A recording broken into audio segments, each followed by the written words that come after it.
TC perdana Persib penuh kebahagiaan, Franz Futros langsung gabung latihan siap unjuk chemistry. Keputusan Lip dibuat bimbang oleh PSSI, Erick Thohir tak restui 8 asing. Sementara itu, 1 pemain diaspora gabung. Ini selengkapnya.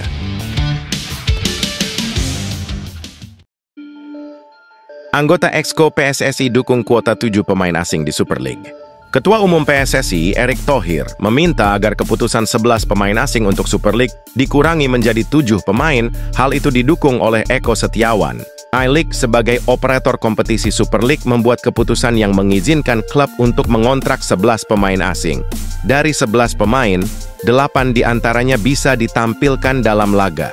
Saya hari ini sudah mengirimkan surat ke PT LIB, di mana kami PSSI sudah rapat dan mungkin minggu depan LIB akan bertemu kami bahwa kami melihat untuk 8 pemain dalam satu game itu terlalu banyak. Jadi kita memutuskan itu 7 ERR, ujar Erick. Ya, peningkatan kuota pemain asing ini mendapat banyak sorotan. Ada anggapan bahwa kebijakan ini akan semakin menyulitkan pemain lokal untuk bersaing dan unjuk gigi dalam kompetisi dalam negeri. Erick kemudian bersurat kepada I-League untuk mengubah keputusan itu. Apa yang dilakukan Erick didukung oleh Eko Setiawan selaku anggota Exco PSSI. Statuta PSSI tahun 2019 pasal 46 tentang komite kompetisi sudah jelas mengatur hal tersebut. Intinya adalah regulasi kompetisi yang menetapkan adalah PSSI, kata Eko Setiawan kepada pewarta. Erick menilai pembatasan jumlah pemain asing yang bermain di lapangan penting agar pemain lokal termasuk pemain U23 memiliki kesempatan bermain lebih banyak.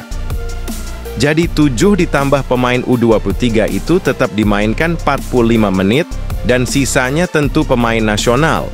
Saya lihat ada beberapa pemain diaspora kita ada yang kembali, yaitu pilihan dan kita nggak bisa bilang salah dan benar, itu pilihan, jelasnya. Sementara itu, Persib bangun fondasi pertahanan kokoh kuat untuk Asia, sosok Franz Futros jadi tumpuan pertahanan Maung Bandung musim depan. Ambisi Persib Bandung untuk tampil bersinar di level Asia mulai menemui bentuk konkret dengan mendatangkan 9 asingnya musim ini. Salah satu yang paling menonjol adalah mendatangkan Franz Futros.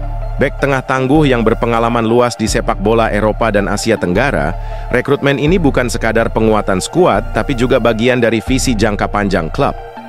Franz Futros didatangkan dari Port FC yang beberapa hari yang lalu menjuarai Piala Presiden 2025.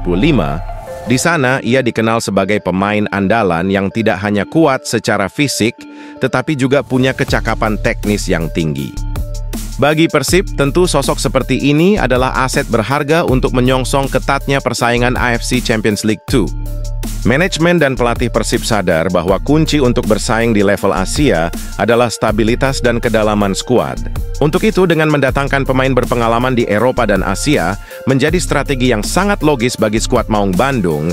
Dirinya mampu menghadapi tekanan tinggi, terutama ketika bermain tandang di markas tim Asia lainnya. Pelatih Bojan Hodak menaruh kepercayaan besar pada pemain berusia 32 tahun ini. Ia disebut sebagai sosok ideal yang bisa diandalkan dalam laga-laga krusial.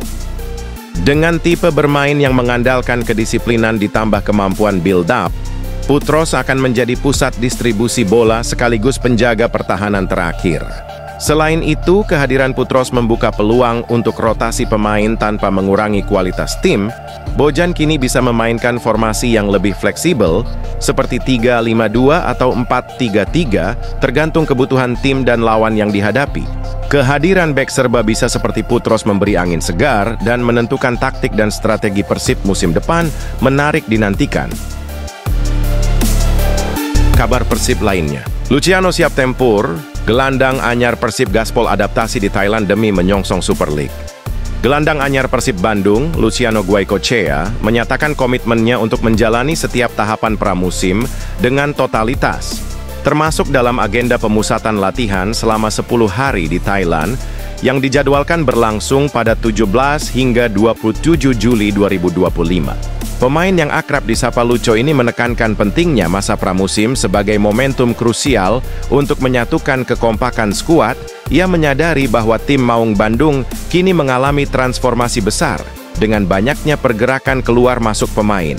Saya harus mengenal rekan setim saya untuk menjalani agenda pramusim dengan baik dan itu yang paling penting. kata Lucho.